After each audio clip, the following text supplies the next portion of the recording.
قتل امام حسین اور خون امام حسین علیہ الصلوۃ والسلام سے مومنین کے دل میں ایک حرارت پیدا ہوتی ہے، ایک جذبہ پیدا ہوتا ہے، ایک چراغ جلتا ہے، لا تبردو ابدا، یہ چراغ کبھی نہیں بجھے گا، یہ حرارت اور یہ تڑپ کبھی کم نہیں ہوگی۔ یہ وہی حرارت تھی، یہ وہی چراغ تھا جو مسلم ابن جساس کے کانوں سے جب ٹکرایا تو اس کے دل کے رستے سے اس کی زبان پہ آیا، اور اس نے پہلا نوحہ پڑھا، پہلا ماتم کیا، انقلاب حسین کی بنیاد بھی رکھی۔ مسلم ابن جساس اپنا کام چھوڑ کر اس ہجوم میں جا پہنچا جو سروں اور قیدیوں کا انتظار کر رہا تھا۔ کہتا ہے میں نے کام چھوڑا، محل سے نیچے اترا، محل کے پچھلی جانب سے ہوتا ہوا میں اس ہجوم میں پہنچ گیا جو ان قیدیوں کے انتظار میں تھا، ان سروں کے انتظار میں تھا۔ یہ کوفہ شہر میں کناسہ کا مقام تھا۔ مسلم کی اپنی روایت کے مطابق وہ جس مقام پہ قیدیوں کے اور اس سر کے دیدار کے لیے پہنچا تھا، اس جگہ کا نام، اس چوک کا نام، اس گلی کا نام، اس محلے کا نام کناسہ تھا۔ سو کناسہ کے مقام وہ بھی ان لوگوں میں جا کھڑا ہوا جو اس قافلے کا انتظار کر رہے تھے، جو قافلہ حریت تھا۔ تھوڑی دیر میں اسیروں کا قافلہ اس مقام پر پہنچ گیا۔ مسلم کے لیے یہ بات فتح کی نہیں بلکہ حیرت و پشیمانی کا باعث تھی کہ جن قیدیوں کو باغی کہا جا رہا تھا، ان کے 40 اونٹوں پر مشتمل قافلے میں صرف خواتین اور بچے تھے۔ ہاں، ایک لاچار اور بیمار مرد بھی اس قافلے میں تھا جس کو ایک بے پناہ اونٹ پر سوار کیا گیا تھا، جس کی ٹانگوں اور جسم سے خون جاری تھا۔ مسلم کہتا ہے لوگ فتح منا رہے تھے لیکن میں پشیمانی میں بھی تھا اور حیرت میں بھی تھا کہ جن قیدیوں کو کہا جا رہا ہے یہ باغی تھے، میں یہ سوچ کے گیا تھا کہ ان باغیوں میں مرد ہوں گے، جوان ہوں گے، سپہ سالار ہوں گے، جنگجو ہوں گے، جنگ لڑنے والے ہوں گے، لیکن جب وہ قافلہ آیا تو میں نے دیکھا وہ 40 اونٹوں پر مشتمل قافلہ ہے اور اس میں صرف خواتین اور بچے ہیں، کوئی مرد نہیں ہے۔ ہاں، جو ایک مرد ہے وہ لاچار بھی ہے، وہ بیمار بھی ہے، اور اس بیمار کو ایک بے پناہ اونٹ پر سوار کیا گیا ہے، اور اس بے پناہ اونٹ پر سفر کرنے کی وجہ سے اس کی ٹانگوں سے، اس کے جسم سے خون رواں ہے، اور کوفہ کی گلیوں پہ اس کے خون ٹپک رہا ہے۔ فتح کا جشن منانے کے لیے آنے والا ہجوم ان اسیروں کی خستہ حالی دیکھ کر صدمے میں مبتلا ہو گیا۔ یہ صرف مسلم ہی نہیں تھے جو صدمے میں، جو حیرت میں، جو پشیمانی میں اور جو پریشانی میں مبتلا ہو گئے تھے، بلکہ مسلم کہتا ہے میں اکیلا کب تھا؟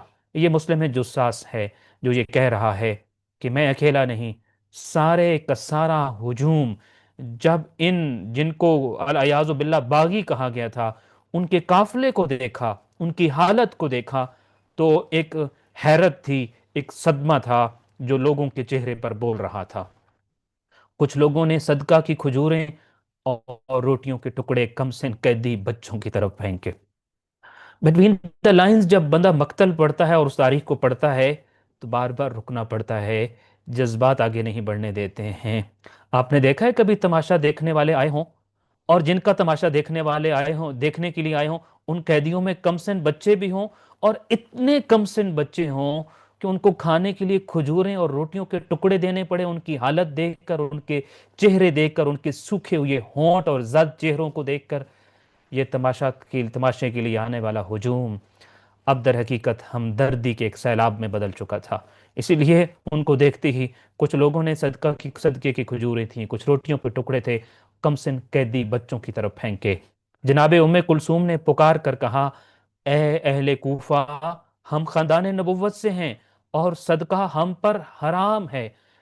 ابھی تک تو لوگوں نے چہروں سے اندازہ لگایا تھا کہ یہ کوئی غیرت مند ہیں، یہ کوئی غیرت مند قبیلہ ہے، یہ بہت شریف نفس انسان ہیں، مگر جب اب جناب کلثوم نے ان بچوں کے ہاتھوں میں صدقے کی کھجوریں اور روٹیوں کے ٹکڑے دیکھے اور دیکھا کہ لوگ ان کے اوپر ترس کھا کر ان کو صدقہ دے رہے ہیں، تو جناب کلثوم نے پکارا اور کہا لوگو، ہم خاندان اہل نبوت ہیں، ہم پر صدقہ حرام ہے، ہمیں یہ صدقے کی کھجوریں اور روٹیوں کے ٹکڑے عنایت نہ کیے جائیں۔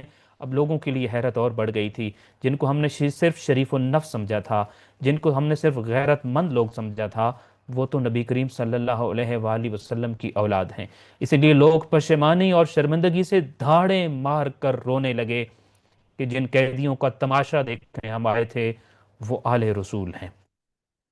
اب وہ لوگ جو چھتوں پہ تھے، جو گلیوں میں تھے، جو بازاروں میں تھے، وہ اس پریشانی اور پشیمانی میں تھے کہ ہم کس کا تماشا دیکھنے آئے ہیں، یہ جو ہمارے سامنے ہیں یہ بھلا کون ہیں۔ جب وہ رو رہے تھے تو جناب ام کلثوم نے کوفیوں کو روتے دیکھا تو رہا نہ گیا۔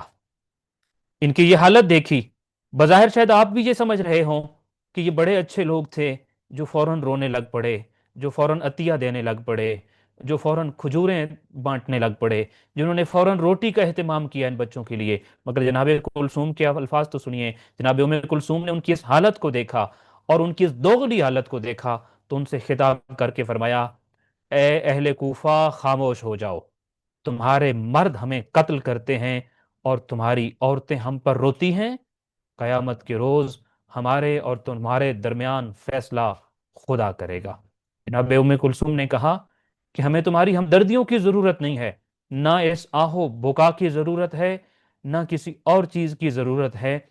حالت یہ ہے اور حقیقت یہ ہے کہ تمہارے مردوں نے ہمیں قتل کیا ہے۔ جن کے مرد ہمیں قتل کریں، ان کی عورتیں آئیں اور ہم پر روئیں، اور ہم اس سے یہ سمجھیں کہ یہ ہمدردی کے آنسو ہیں۔ ہم تمہاری حقیقت حال کو جانتے ہیں، اور سب سے بڑی حقیقت تو یہ ہے، وہ دن ان قریب آنے والا ہے جس دن تمہارے اور ہمارے درمیان خدا اپنا فیصلہ صادر فرمائے گا۔ مسلم ابھی تک اس ہجوم میں کھڑا سارا منظر دیکھ رہا تھا اور روئے جا رہا تھا۔ وہ حضرت ام کلثوم کی گفتگو سن ہی رہے تھے کہ پھر سے شور و ہنگامے کی آواز سنی۔ ابھی جناب ام کلثوم کی یہ گفتگو ہو رہی تھی، مسلم کہتا ہے ہم نے پھر ایک دفعہ شور کی آواز سنی، ہنگامے کی آواز سنی۔ لوگوں نے سر اٹھا کر دیکھا تو کیا دیکھتے ہیں کہ دوسری طرف سے شہداء کے سروں کو نیزوں پر سوار کر کے لایا جا رہا تھا، جن میں سب سے آگے آگے سید الشہداء امام حسین علیہ السلام کا سر مبارک تھا، چودھویں کے چاند کی طرح روشن، اور بالکل رسول اللہ صلی اللہ علیہ وآلہ وسلم کے چہرے جیسا۔ ابھی قیدی موجود ہیں، اور اس پر جو کوفہ کی عورتیں ہیں اور جو وہاں کے لوگ ہیں ان کی یہ حالت ہے کہ ابھی دوبارہ تبل بجے، آلات موسیقی بجے، اور ایک دفعہ شور ہوا، اور مسلم نے اور سارے لوگوں نے دیکھا، اس ہجوم نے دیکھا کہ دوسری طرف سے اب بلند نیزے ہیں، نیزے کی انیوں پر سوار سر ہیں، اور ان کو لایا جا رہا ہے۔ اور ترتیب یہ ہے کہ ساروں سے آگے سید الشہداء امام حسین علیہ السلام کا سر ہے۔ مسلم جساس نے تفصیلی روایت لکھی ہے، بیان کی ہے، لیکن میں اپنے جذبات کے ہاتھوں مجبور ہو کر پورا نہیں لکھ سکا آپ کے سامنے۔ وہ کہتا ہے چودھویں کی چاند کی طرح روشن تھا یہ سر، بالکل ایسے لگتا تھا میں فرزند رسول کو نہیں بلکہ جس نبی کا کلمہ پڑھ کر مسلمان ہوا ہوں، اس نبی کا دیدار کر رہا ہوں۔ جو لوگ وہاں کھڑے تھے اور جنہوں نے رسول اللہ کا دیدار کیا تھا، وہ جانتے تھے یہ حسین نہیں، گویا کہ یہ رسول اللہ صلی اللہ علیہ وآلہ وسلم کا سر ہو۔ اور پھر وہ کہتا ہے کہ میں نے بہت قریب سے اس سر کو دیکھا اور اس کی چند حالتیں بھی دیکھیں۔ سروں کو اس حالت میں دیکھ کر ایک مرتبہ پھر لوگوں میں گریہ و زاری بلند ہوا، اور لوگ زارو قطار رونے لگے۔ پھر گریہ بلند ہوا، چونکہ اب جو حالت تھی، اور میں نے کل بھی عرض کیا تھا کل کے لیکچر میں، ان سروں کی شرافت و نجابت گواہی دے رہی تھی، یہ باغی نہیں تھے، یہ خارجی نہیں تھے، یہی تو وہ تھے جنہوں نے دین قائم کیا ہے، یہی تو وہ تھے جنہوں نے شریعت بچائی ہے، یہی تو وہی تھے جنہوں نے شرم و حیا اور غیرت کی لاج رکھی ہے قیامت تک کے لیے۔ لوگوں نے جب ان کے سروں کا، ان کے چہروں کا دیدار کیا تو ایک مرتبہ پھر گریہ وزاری بلند ہوا، لوگ زاروں قطار رونے لگے۔ اب امام زین العابدین علیہ السلام نے ان سے بات کرنے کا فیصلہ کیا اور ان سے پوچھا، کوفہ والو، تم ہماری غربت اور مظلومیت پر رو رہے ہو، تو یہ بتاؤ ہمیں قتل کس نے کیا ہے؟ امام ان کے ضمیر کو جھنجھوڑ رہے تھے، تم تو یہ ہو جو رو رہے ہیں، پھر مجھے بتاؤ ہمارے قاتل کون ہے؟ کون ہے جس نے ان کو قتل کیا؟ کون ہے وہ جن کے ہاتھوں میں یہ نیزے ہیں اور جن نیزوں کی انیوں پر یہ مبارک سر ہیں؟ ذرا ہمیں بتاؤ تو صحیح۔ تم ہماری غربت تو روتے ہو، تم مظلومیت پر آنسو بہا رہے ہو، یہ قتل کرنے والے کون تھے؟ کون تھے جنہوں نے ہمیں قتل کیا ہے؟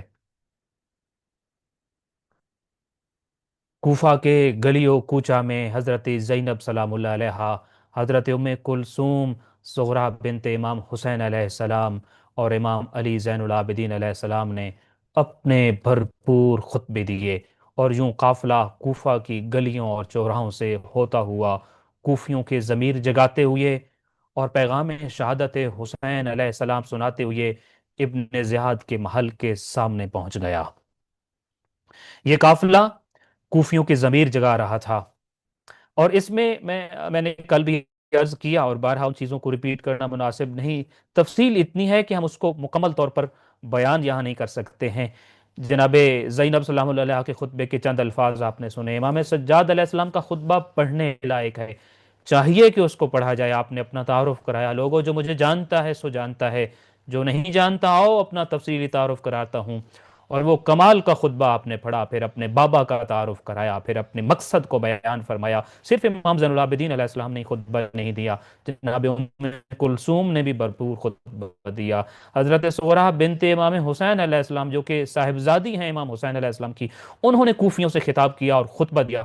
اور یوں پھر ان گلیوں سے، چوراہوں سے، مختلف جگہوں پہ خطابات اور خطبے دیتے ہوئے، در حقیقت تو یہ خطبے نہیں تھے، یہ کوفیوں کے ضمیر کو جگانے کی ایک کوشش تھی۔ یہ در حقیقت پیغام شہادت حسین علیہ السلام سنانے کے مواقع تھے جن کو استعمال کیا جا رہا تھا۔ امام حسین علیہ السلام کی قربانی کو پہنچایا جا رہا تھا، ان کے پیغام کو پہنچایا جا رہا تھا۔ اور اب یہ قافلہ ہوتے ہوئے چلتے چلتے ابن زیاد کے محل کے عین سامنے پہنچ چکا تھا۔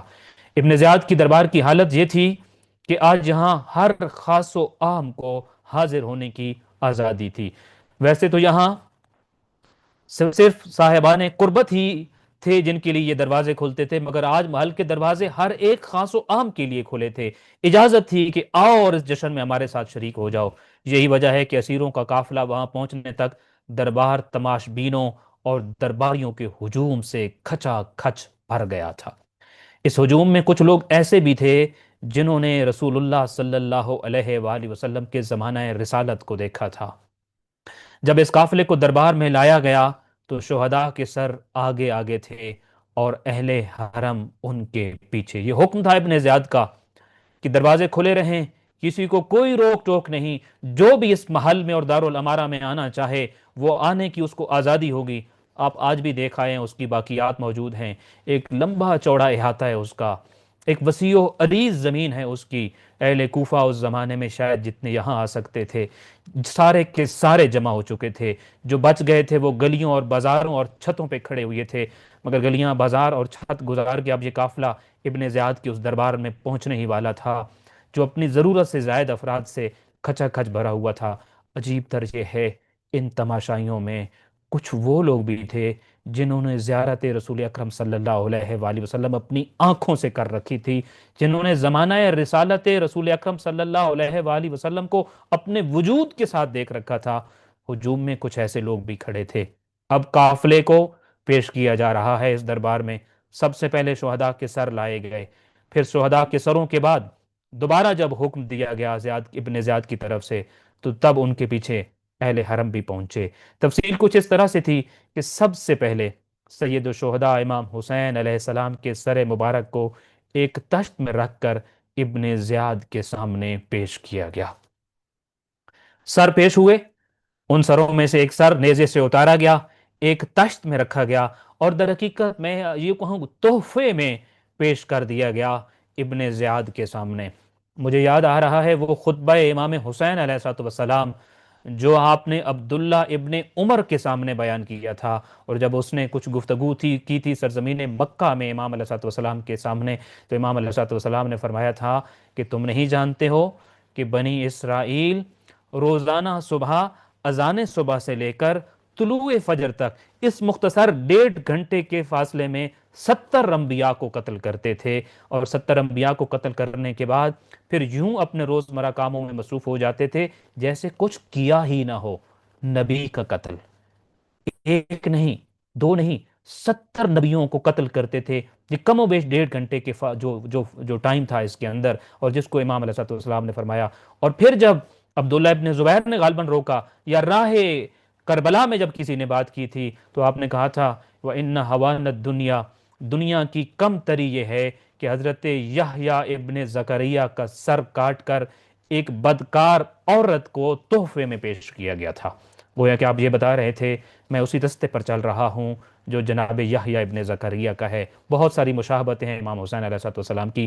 جب یہ سر تشت میں رکھ کر ابن زیاد کو دیا جا رہا ہے، مجھے وہ منظر یاد آ گیا